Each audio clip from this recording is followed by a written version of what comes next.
Hello दोस्तों, मैं हूं साहिल और आप सुन रहे हैं हमारी YouTube channel unique story world में एक अनोखी कहानी जिसका नाम है दुष्ट परी का श्राप। तो चलिए दोस्तों, आपका ज्यादा समय ना लेते हुए इस कहानी को शुरू करते हैं। बहुत समय पहले की बात है। एक बहुत ही सुंदर और खुशहाल राज्य था जिसका नाम चंद्रलोक था, जिसमें एक राजा अपनी रानी के साथ राज्य करते थे, पर उनकी कोई संतान नहीं थी, जिसके कारण वे दोनों बहुत ही दुखी रहते थे। एक दिन रानी राजमहल के सरोवर के किनारे सूर्य देवता से संतान प्राप्ति के लिए प्रार्थना कर रही थी कि तभी सूर्य की एक चमकीली किरण वहां पड़े एक पत्थर पर पड़ी और वो पत्थर एक मछली के रूप में बदल गया। मछली ने भविष्यवाणी की कि 1 वर्ष के भीतर रानी एक सुंदर सी बच्ची को जन्म देगी। मछली की भविष्यवाणी सच साबित हुई और 1 वर्ष के भीतर रानी ने एक सुंदर सी बच्ची को जन्म दिया। वह बच्ची बहुत ही सुंदर थी। उसके मुख पर सूर्य की किरणों के समान चमक थी। राजा रानी छोटी सी राजकुमारी को देखकर खुशी से झूम उठे। उन्होंने उसका नाम किरण रखा। किरण के जन्म की खुशी में राजमहल में एक बड़ी भोज का आयोजन किया गया, जिसमें राज्य की संपूर्ण प्रजा आमंत्रित थी। सुनहरे वन में रहने वाली परियों को भी उसमें आमंत्रित किया गया था। सुनहरे वन में कुल 13 परियां थी, लेकिन राजा रानी से एक गलती हो गई। उन्होंने सिर्फ 12 परियों को ही आमंत्रित किया। 13वीं परी को आमंत्रित करना वे भूल गए। राजभोज बहुत धूमधाम से संपन्न हुआ। उपस्थित लोगों ने राजकुमारी किरण को ढेरों उपहार और आशीर्वाद दिए।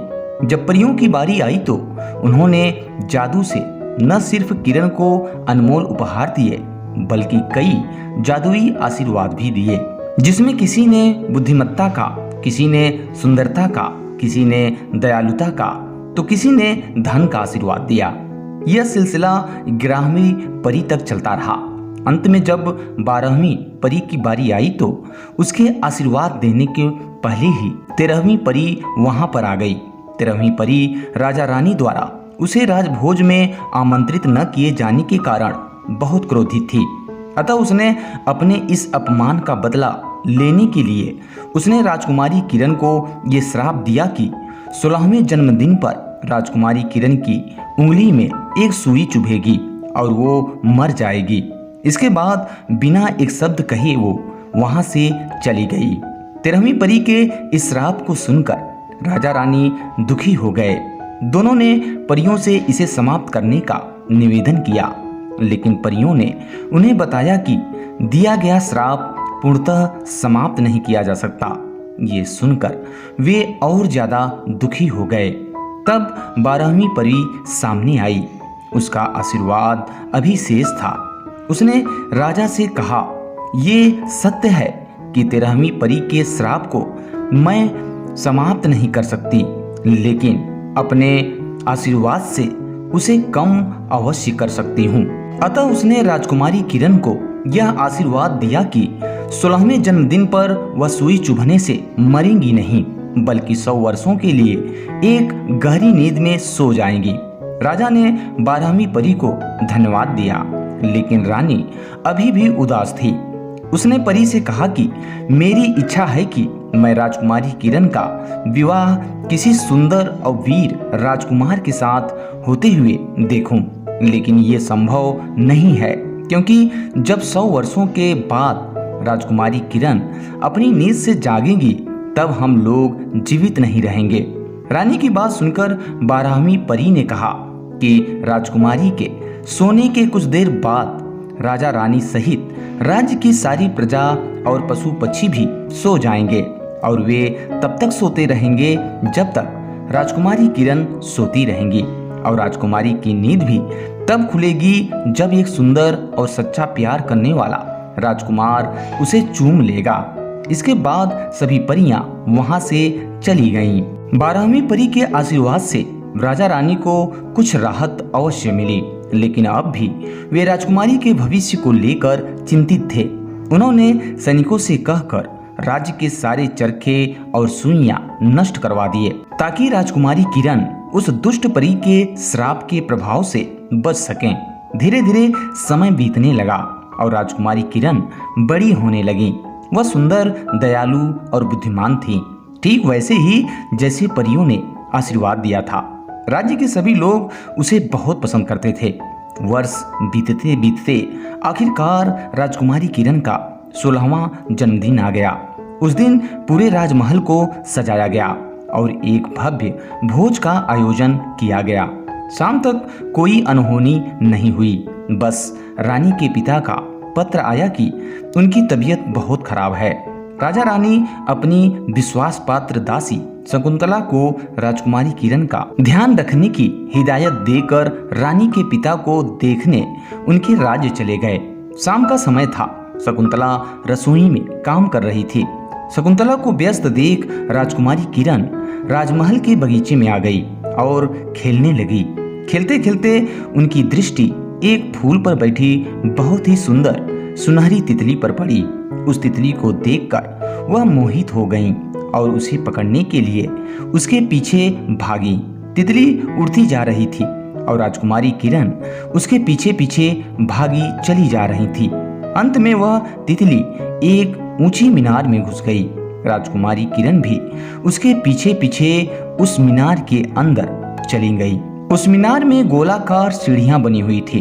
तितली का पीछा करते करते किरण सीढ़ियां चढ़ने लगी और चढ़ते चढ़ते वह मीनार के सबसे ऊपरी हिस्से में पहुंच गई। वहां एक छोटा सा कमरा बना हुआ था। उस कमरे में प्रवेश करने पर उसने देखा कि वहां एक बूढ़ी औरत चरखा चला रही है। किरण ने अपने जीवन में कभी चरखा नहीं देखा था, अतः उसने जिज्ञासावश बूढ़ी औरत से पूछा, ये तुम क्या कर रही हो? मैं चरखे पर सूत काट रही हूँ, बूढ़ी औरत ने उत्तर दिया। वह बूढ़ी औरत कोई और नहीं बल्कि वही दुष्ट परी थी जिसने राजकुमारी को श्राप दिया था। उसने राजकुमारी किरण को चरखा चलाने के लिए उकसाया। राजकुमारी ने भी उत्सुकतावश उसकी बात मान ली, लेकिन जैसे ही उसने चरखा चलाया एक नुकीली सुई उसकी उंगली में आ घुसी, जिससे वह वहीं पर गिर पड़ी और गहरी नींद में सो गई। उधर जब राजा रानी राजमहल से वापस लौटे तो उन्होंने अपनी दासी शकुंतला से राजकुमारी किरण के बारे में पूछा, पर शकुंतला उन्हें कोई उत्तर नहीं दे पाई। अब राजा ने अपनी सभी सैनिकों को राजकुमारी किरण को खोजने का आदेश दे दिया और वे स्वयं भी राजकुमारी किरण को खोजने लगे। पूरे महल की छानबीन की गई, लेकिन राजकुमारी कहीं नहीं मिली। महल के बाहर उसे खोजते खोजते वे लोग उसी पुरानी मीनार में पहुंचे जहां राजकुमारी गई थी। वहां पहुंचकर उन्होंने राजकुमारी किरण को चरखे के पास सोते हुए पाया। वे समझ गए कि दुष्ट परी का श्राप पूरा हो गया है, अतः रानी दुख के मारे जोर जोर से रोने लगी। राजा ने रानी को समझाया, कुछ देर में हम सब भी सो जाएंगे, इसलिए अभी राजकुमारी को महल लेकर चलते हैं और इसे उस दिन के लिए तैयार करते हैं जब कोई सुंदर राजकुमार इसे नींद से जगाने के लिए आएगा। अब राजकुमारी किरण को राजमहल में ले जाया गया।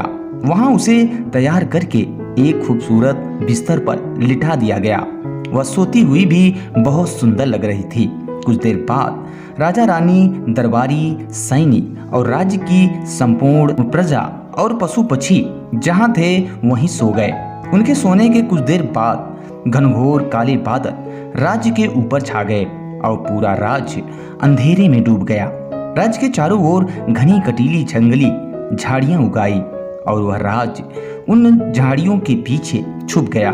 धीरे धीरे समय बीतता चला गया और कटीली झाड़ियों के पीछे छुपा राज्य अतीत का हिस्सा बन गया। लेकिन उस सोए हुए राज्य और सुंदर राजकुमारी किरण की कहानियां दूर दूर के प्रदेशों में प्रसिद्ध थी।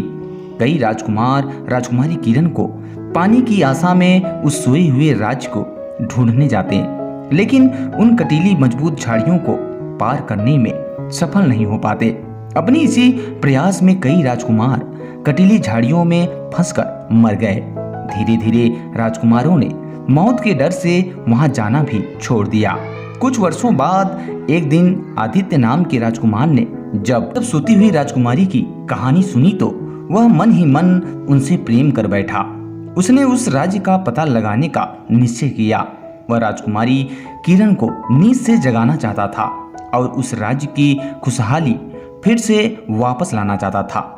जब राजकुमार आदित्य के पिता को यह पता चला तो उन्होंने वहां जाने के खतरे को देखते हुए उसे रोकने का प्रयास किया, लेकिन राजकुमार आदित्य नहीं माना और उस राज्य को खोजने के लिए निकल पड़ा। कई दिनों की यात्रा के बाद वह उस राज्य के सामने पहुंचा। उस दिन राजकुमारी किरण को सोए हुए 100 वर्ष पूर्ण हो चुके थे। राजकुमार ने राज्य के चारों ओर कटीली झाड़ियों का जाल देखा, लेकिन वह बहुत बहादुर था। उसने अपनी तलवार से सारी झाड़ियां काट दी और राज्य में घुसने का रास्ता बना लिया। वह राज्य के अंदर पहुंचा। वहां उसने देखा कि जो जहां है वहीं सोया पड़ा हुआ है। राजमहल के द्वार पर उसने दरबारों को भी सोते हुए पाया। महल के अंदर राज दरबार में पहुंचने पर उसने राजा रानी और दरबारियों को भी सोते हुए पाया। वह महल में घूमता रहा और अंत में उस कमरे में पहुंचा जहां राजकुमारी किरण सोई हुई थी। जब राजकुमार आदित्य ने राजकुमारी किरण को देखा तो बस देखता ही रह गया। उसके मन में राजकुमारी किरण के बारे में सुनकर जो प्रेम का बीज फूटा था वह और भी गहरा हो गया। वह राजकुमारी के पास जाकर उसका हाथ अपने हाथों में लिया और उसे चूम लिया। उसके ऐसा करते ही दुष्ट परी का श्राप टूट गया और राजकुमारी किरण नींद से बाहर आ गई। उसने अपनी आंखें खोली तो एक सुंदर सा राजकुमार को अपने सामने पाया। वह समझ गई कि यह वही सच्चा प्रेम करने वाला राजकुमार है जिसके बारे में परियों ने भविष्यवाणी की थी। अब राजकुमार आदित्य ने राजकुमारी किरण के समक्ष विवाह का प्रस्ताव रखा, जिसे उसने सहर्ष स्वीकार कर लिया। दोनों कमरे से बाहर निकलकर राज दरबार पहुंचे। वहां उन्होंने देखा कि राजा रानी और सभी राज दरबारी नींद से जाग चुके थे। उन्होंने राजकुमारी किरण और राजकुमार आदित्य का स्वागत किया। राजा रानी बहुत प्रसन्न थे। उन्होंने 2 दिन के बाद राजकुमारी किरण और राजकुमार आदित्य के विवाह की घोषणा कर दी। दूसरे दिन रानी और राजकुमारी किरण महल के सरोवर के किनारे सूर्य देवता को धन्यवाद दे रही थी कि तभी अचानक सूर्य से एक आग का गोला निकला और दूर जंगल में बनी एक झोपड़ी पर जा गिरा। उसमें 13वीं दुष्ट परी रहती थी, अतः झोपड़ी के साथ वह दुष्ट परी भी उसमें जलकर मर गई। फिर उस आग में से एक सुंदर सी तितली निकली और वह रानी और राजकुमारी किरण के पास पहुंची। वहां वह सरोवर के किनारे रखे एक पत्थर पर बैठ गई और वो पत्थर एक मछली में बदल गया। रानी ने जब मछली को देखा तो उसे तुरंत पहचान लिया। ये वही मछली थी जिसने राजकुमारी किरण के जन्म की भविष्यवाणी की थी। उस मछली ने राजकुमारी किरण को हमेशा खुश रहने का आशीर्वाद दिया और उस सरोवर में गायब हो गई। और फिर 2 दिनों के बाद राजकुमारी किरण और राजकुमार आदित्य का विवाह हो गया और वे खुशी खुशी रहने लगे। तो दोस्तों, इस वीडियो में बस इतना ही। उम्मीद करते हैं ये कहानी आपको पसंद आई होगी। अगर दोस्तों कहानी पसंद आई हो तो इसे लाइक करें और चैनल पे पहली बार विजिट कर रहे हैं तो सब्सक्राइब जरूर कर लें। वीडियो पूरा वॉच करने के लिए आप सभी का बहुत बहुत धन्यवाद।